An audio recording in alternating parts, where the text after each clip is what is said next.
The piece is called Peeling Away, and it's developed over time. It's very much about sort of my recent personal history. I do a lot of things that come out of my own personal experience in life. It started out really with the idea of the haiku that are used in the piece. I was doing a lot of work with haiku in my composition classes when I was doing the Laban efforts, because they seem to really stimulate dancers to think metaphorically and to think in ways other than what steps they're going to do next. They were working a lot with energy and the ideas behind the words.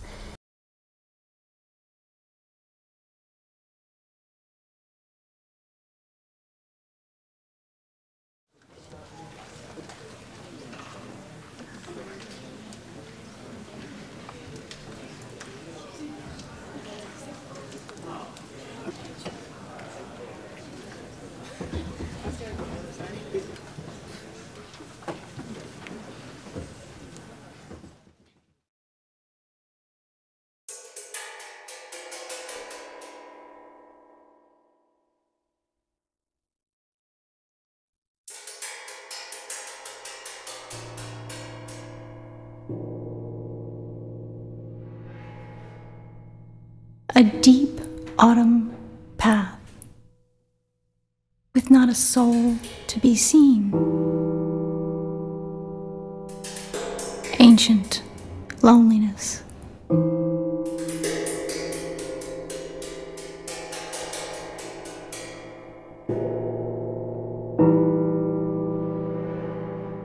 Autumn evening, the weight and shape of this moment is a distant bell.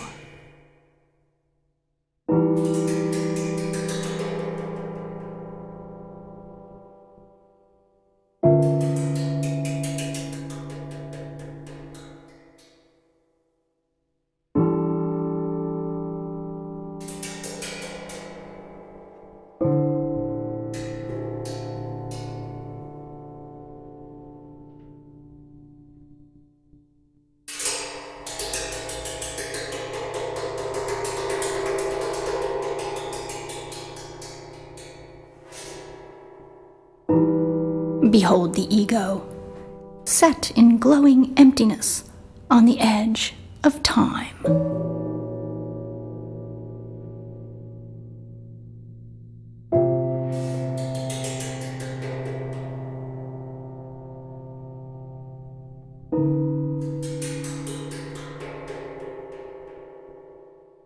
The year's first day, thoughts and loneliness.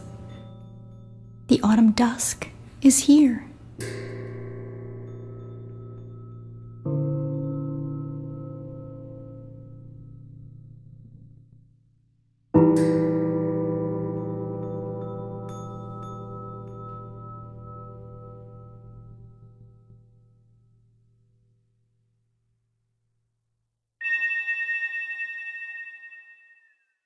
Silence. A strangled telephone has forgotten that it should ring.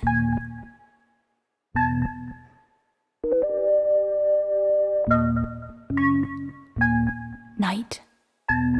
And once again, the while I wait for you, cold wind turns into rain.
Yesterday you left. Today my heart is broken. Tomorrow, who knows?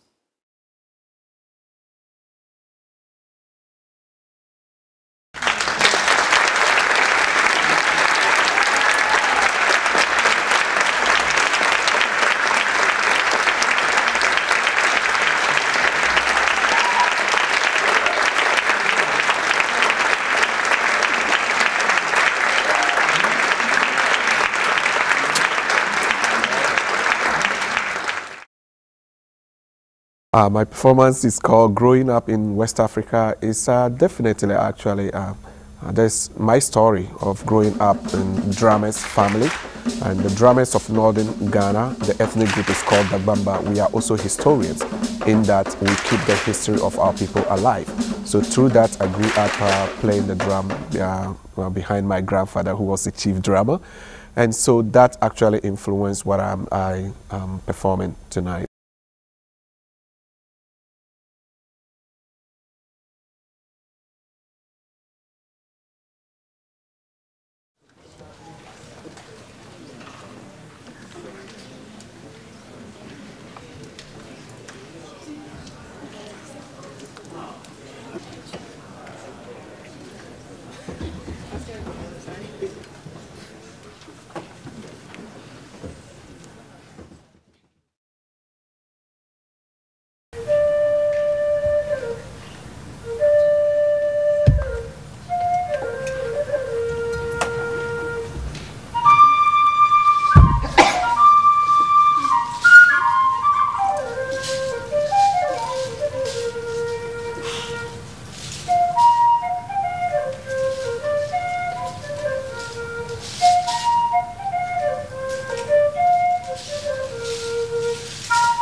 very loud drum, and I apologize for the sound. I'm going to sing a song my mom used to sing when I was just a little boy. And the title of my song is Stupid. Yes, my mom would call me stupid at that age, even though a lot of people in my village thought I was doing so well. I did not understand why, but today I do. And I just want to say thank you, Mom, for teaching me that. The youth of today have a problem.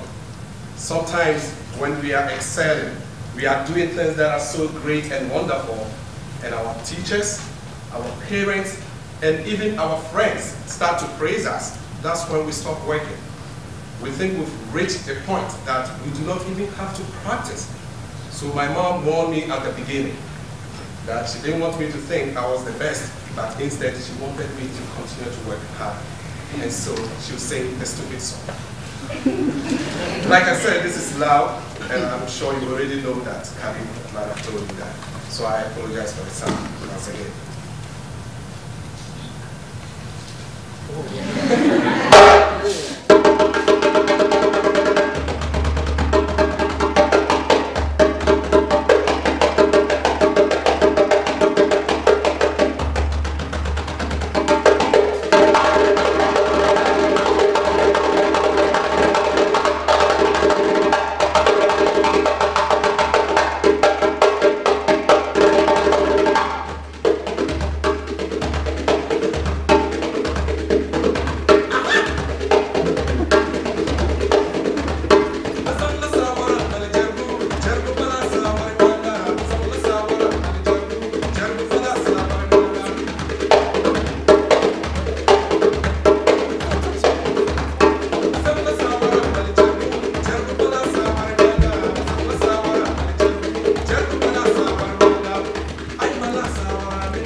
I guess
music is a universal language. So you need to help me prove that or disprove it. So here's your role. This is panning. I can increase that or slow it down. But we have to communicate. Whatever I play, your response is just going to be whatever, here and there and up. Okay? So, you don't want to lose that one, okay? Just 1, 2, 3, let's start.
Here called the talking drum, and we are going to find out how it is used to communicate.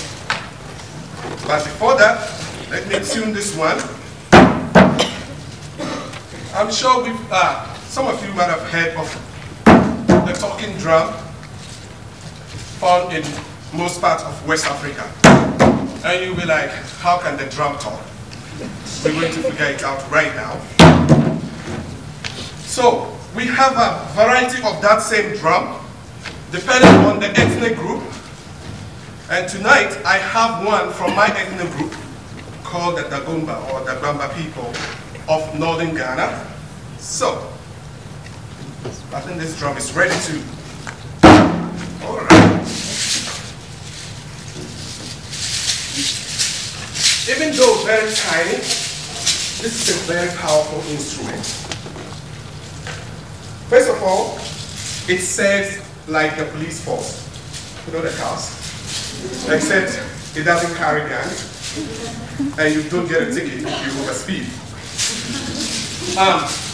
It also serves like the fire service. For instance, if there was fire in my village, they would play the message to warn the next village that there's a fire coming on their way. So by hearing the message, everybody would just get ready and prepare to stop the fire before it gets to that village. And I talked about it being the police. It enforces rule by simply sending messages. My name is Habib, and if I was to go and steal, God forbid, they will play the message on the drum, and every single one in my village will be looking for me. You know, naturally, people don't want to be disgraced in public. So because of that, people are very careful of what they do, because the drum will send the message. But what's happening if we have more than, let's say, 10 Habibs in the same village? How will the people know? It's very simple. We are identified by our grandparents' names, just like people here are identified by their social security numbers, right? So you can never have more than one person using the same social security number unless there is a fraud. Okay, so in order to differentiate me from the rest of other Habibs that may be in that village, they will first of all play my grandparents' name just to set me aside from any other Habib. That said, I'll say this drum is like my laptop. You can go online anytime you want. The difference is that you do not need electricity to power it, and you do not also need batteries to turn it on when you need it to be on. And also, there are no spam or pop-ups. And the server never crashes. I can assure you that. But Most importantly, you do not have to pay monthly bills or dues, right, for that drum. So if this is my laptop, then this will be my Bluetooth. They are not connected directly, but they kind of communicate externally. So that's it. Let's listen to the talking drum.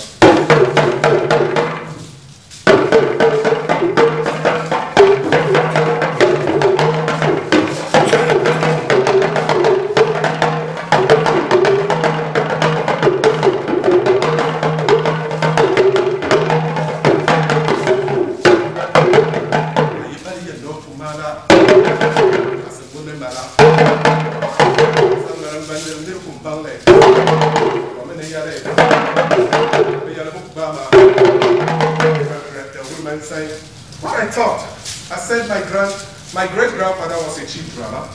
He handed it down to my grandfather, and my grandfather also handed it down to my generation. So I know to you, everything that I play sounded the same, and that is the problems I always encounter, because they all sound the same. But as a matter of fact, if you understand my language and they play the drum, you know what they are talking about. They are never the same. So in order for me to convince you, I will play something, I will not say anything. And at the end, I expect you to know what it is. I think you are ready.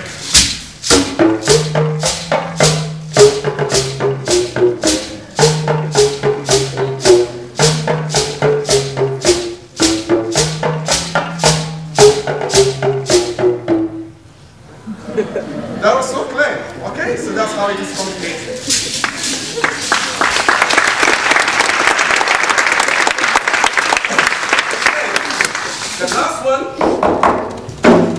The last thing I'll do before I leave the stage is wisdom that I got from my grandma, enough of my grandpa. My grandma believed that there is nothing impossible. According to her, the word impossible doesn't exist, or it doesn't work with human beings. So I was a little bit skeptical, so I asked her, what do you mean? And her answer was simple and straightforward. She said, provided you are willing to sacrifice your time and practice, you can achieve anything you want to be. That was a good answer. So, in my place, there are 3 people that will do this. One person playing this, another one playing the talking drum, and then the talk. And then the 3rd person to do the dance. So through the wisdom of my grandma, I decided to put it all together. And like she said, if you practice, it will work. I did, and it did work. So let's see that.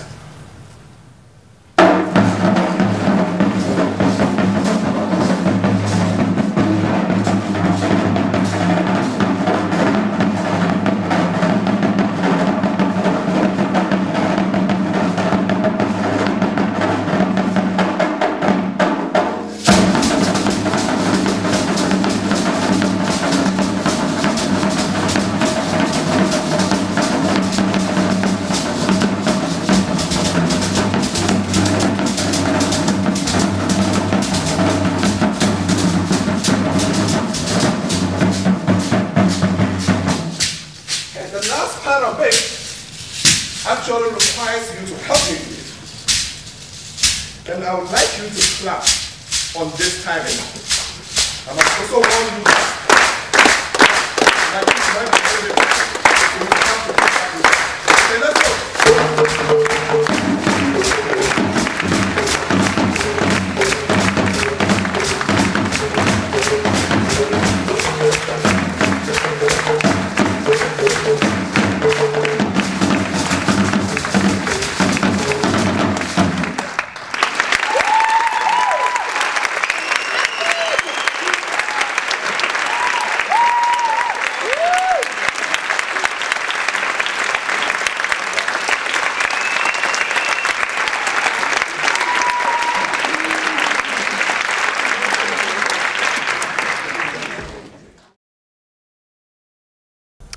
The name of the dance that I'm presenting this year is Frozen.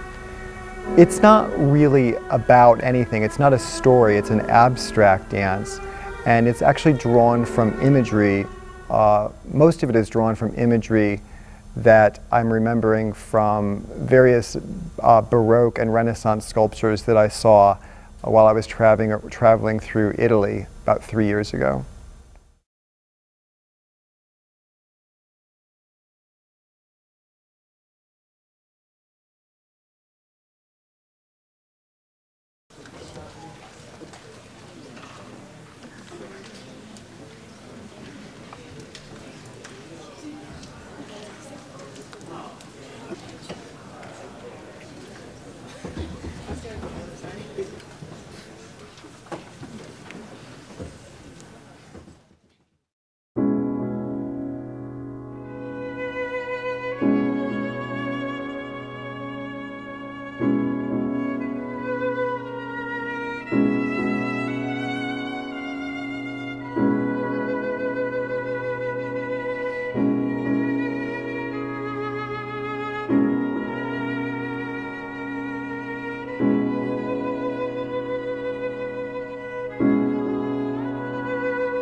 piece that I'm showing in this concert began with an old recording I found of my father telling bedtime stories to his two daughters, which was myself and my older sister.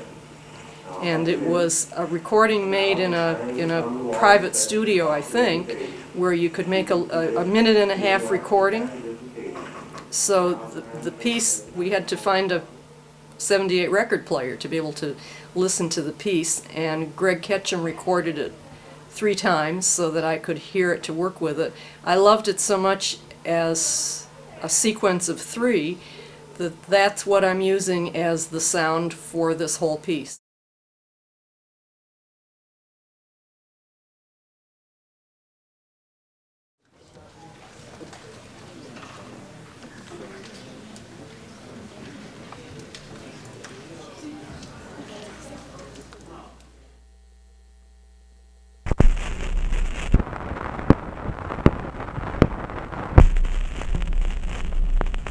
All right, Judy and Jackie, it's time for you to go to bed now. Now stop fooling around and get your things on and go right to bed this minute. I mean right now. You want to hear a little poem, Jackie? All right, this is for you. The 3 little kittens, they lost their mittens, and they began to cry. Oh, mother dear, we sadly fear our mittens we have lost. What, lost your mittens, you naughty kittens, and you shall have no pie. And now for you, Judy, there's the little turtle. There was a little turtle who lived in a box. He swam in the puddles and he climbed on the rocks. He snapped at a mosquito, he snapped at a flea, he snapped at a minnow, and he snapped at me. He caught the mosquito, he caught the flea, he caught the minnow, but he didn't catch me. Now that's all. You have to go to bed right now, this minute. Now I'll tuck you in. And now the time has come, the walrus said, to talk of many things. Shoes and chips and sealing wax and cabbages and kings. And now the time has come to say goodnight to my oldest daughter. Good night, Judy. Now the time has come to say goodnight to my youngest daughter. Good night, Jackie. Good night. That's it.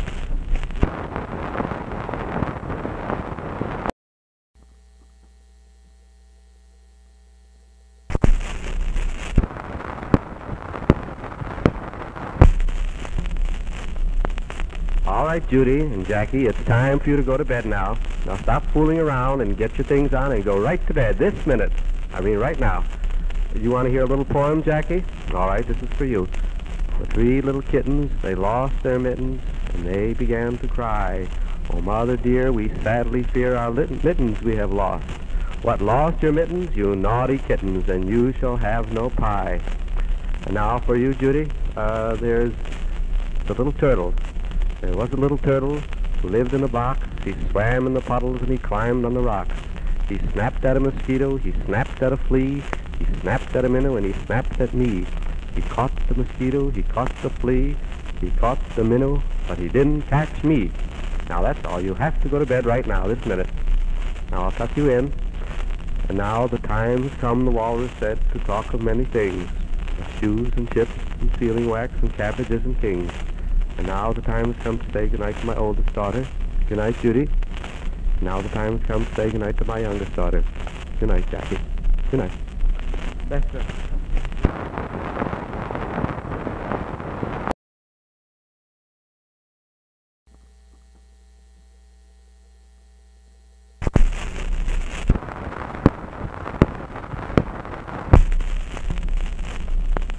All right, Judy and Jackie, it's time for you to go to bed now. Now stop fooling around and get your things on and go right to bed this minute. I mean right now. You want to hear a little poem, Jackie? All right, this is for you.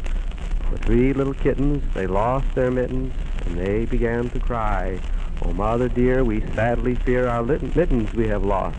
What, lost your mittens, you naughty kittens, and you shall have no pie. And now for you, Judy, there's the little turtle. There was a little turtle who lived in a box. He swam in the puddles and he climbed on the rocks. He snapped at a mosquito, he snapped at a flea, he snapped at a minnow, and he snapped at me. He caught the mosquito, he caught the flea, he caught the minnow, but he didn't catch me. Now that's all. You have to go to bed right now, this minute. Now I'll tuck you in. And now the time has come, the walrus said, to talk of many things. Shoes and chips and sealing wax and cabbages and kings. And now the time has come to say goodnight to my oldest daughter. Good night, Judy. Now the time has come to say goodnight to my youngest daughter. Good night, Jackie. Good night. That's it.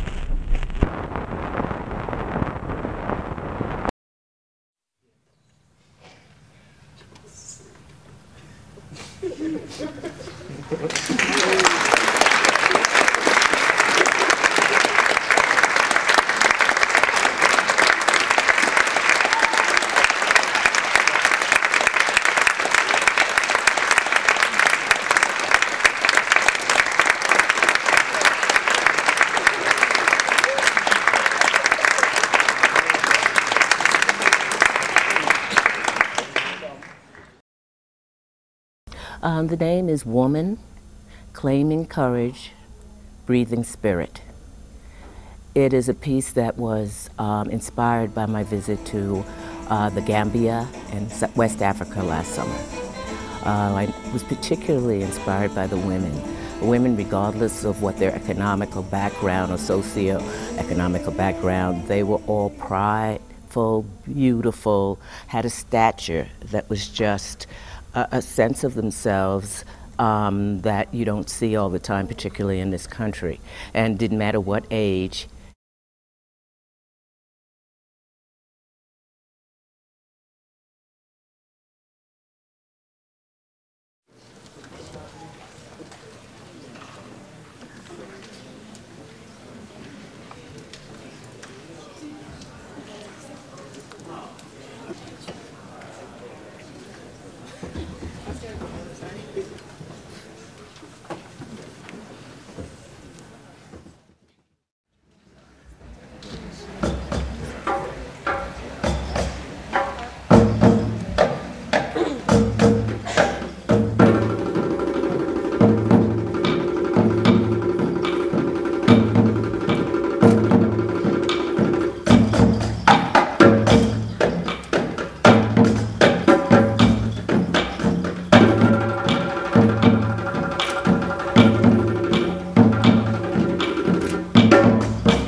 She gon' say, she gon'